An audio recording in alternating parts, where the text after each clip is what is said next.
Well, I won't comment on what's going on currently, but I was never and I'm staying completely away from that for all kinds of reasons. I'm sure. But I was never a big fan of the notwithstanding clause. And the reason is that if you can conceive of a situation in any other industrialized democracy where, given whatever the circumstances, the government of Prince Edward Island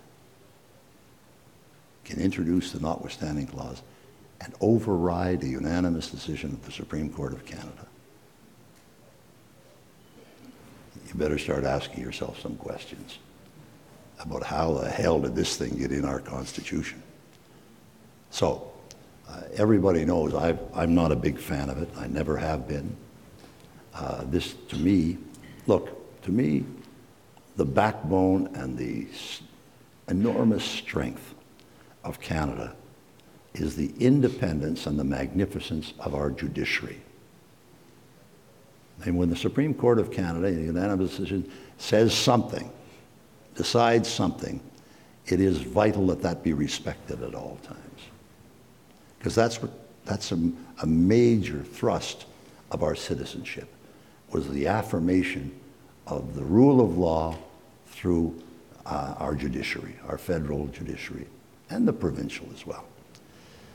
So when somebody, like, as I say, the Premier of Prince Edward Island, say, he's never done it, but say he introduces the notwithstanding clause and overrides the Supreme Court of Canada unanimously, we've got a problem. So that's as far as I'm qualified to go. Thank you. Thanks. Just to follow up on a different topic, Doug Ford's use of the notwithstanding clause on this bill. I understand you have a personal conflict here. Your daughter is the Attorney General of the province and presumably was consulted on this. But I mean, are you concerned in general about premiers now using this for something that seems like a comparatively minor situation? Well, you know, you could make a case that when it was used in Saskatchewan and the Yukon and other places, that it was for relatively peripheral issues.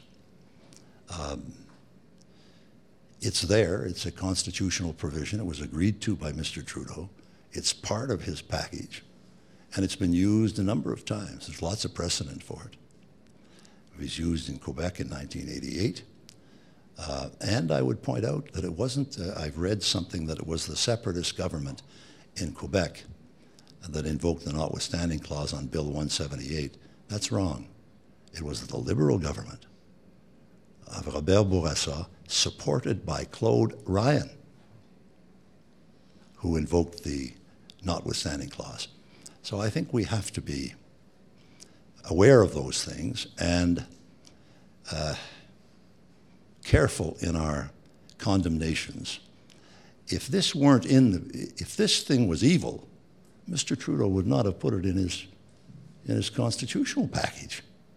He put it in there because he was convinced it was good.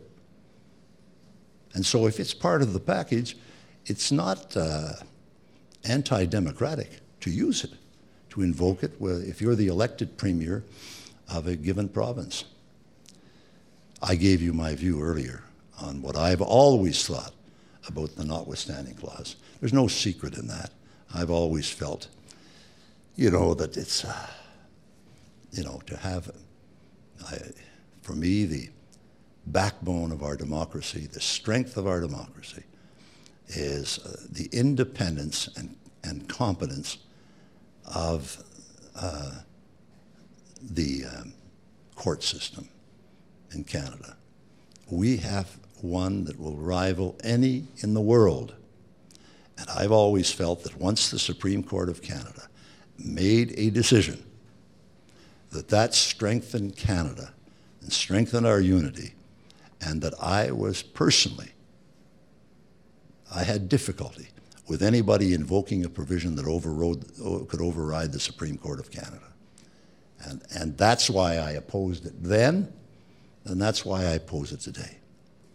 to say nothing of the fact that it was part of a package which Quebec didn't sign on to, which is no small matter. And the fact that it contained a notwithstanding clause didn't make it any more attractive to me. But in fairness, it was the Western premiers who made it clear to Mr. Trudeau that there would be no constitutional amendment without a safety valve, and they came up with the notwithstanding clause.